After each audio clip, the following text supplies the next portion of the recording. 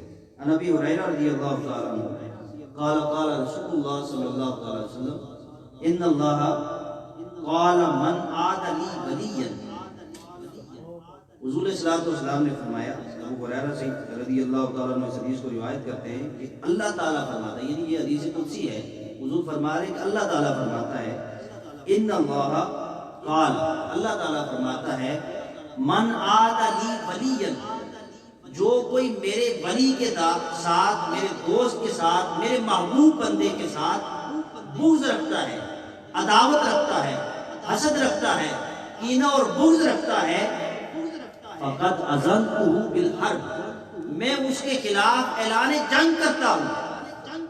یعنی کوئی انسان جو اللہ کے محبوب بندوں کے ساتھ بغض رکھتا ہے، اللہ اس کے ساتھ اعلان جنگ رکھتا ہے۔ تو جب جس کے ساتھ اللہ اعلان جنگ کرے تو مجھے بتائیں کہ پھر اس کی کون سی عبادات ہیں، کون سی اس کی ریاستیں ہیں، کون سے اس کے اعمال ہیں جو اس کو مقبولیت کے درجے تک لے جا سکے۔ پھر اللہ رب العزت نے بات یہاں پہ ختم نہیں کی، بلکہ فرمایا وما تقرب الی عبدی بشیء احب الی مما افترضت علیہ، کہ اللہ رب العزت کے حبیب صلی اللہ علیہ وسلم نے اس حدیث میں فرمایا کہ اللہ تعالیٰ فرماتا ہے کہ میرا بندہ جو ہے وہ فرائض کے ذریعے سے، یعنی مجھے فرائض سے کوئی محبوب چیز نہیں ہے، تو فرائض کے ذریعے سے اللہ رب العزت فرماتا ہے کہ بندہ میرے قرب کو حاصل کرتا ہے، اس کو پورا کرتا ہے، اور پھر وما یزال عبدی یتقرب الی بالنوافل حتی احبہ، کہ پھر وہ نوافل کے ذریعے بتدریج، یعنی فرائض تو وہ پورے کرتا ہے، اللہ کو بہت محبوب ہے یہ عبادت، لیکن وہ ساتھ ایکسٹرا عبادت شروع کرتا ہے، آہستہ آہستہ وہ نوافل کی طرف آتا ہے، تسبیح تقدیس تحلیل کرتا ہے، میرے قرب کو حاصل کرنے کی کوشش کرتا ہے، یہاں تک کہ میں اس سے محبت کرنے لگ جاتا ہوں۔ اب پھر جب محبت کرتا ہوں فَإِذَا أَحْبَبْتُهُ كُنتُ سَمْعَهُ الَّذِي يَسْمَعُ بِهِ، جب میں اس سے محبت کرتا ہوں تو پھر میں اس کے کان بن جاتا ہوں جس سے وہ سنتا ہے، پھر وہ اس انسان کا سننا اللہ کا سننا ہو جاتا ہے۔ پھر فرماتا ہے اللہ رب العزت وَبَصَرَهُ الَّذِي يُبْصِرُ بِهِ، اور پھر میں اس کی آنکھیں بن جاتا ہوں جس سے وہ دیکھتا ہے۔ پھر فرماتا ہے وَيَدَهُ الَّتِي يَبْطِشُ بِهَا، اور پھر میں اس کے ہاتھ بن جاتا ہوں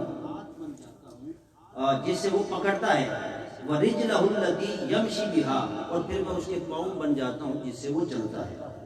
وَإِن سَأَلَنِي لَأُعْطِيَنَّهُ، اگر وہ مجھ سے سوال کرے تو میں ضرور اس کے سوال کو پورا کرتا ہوں۔ یعنی ہم اولیاء کے پاس کیوں جاتے ہیں دعا کے لیے؟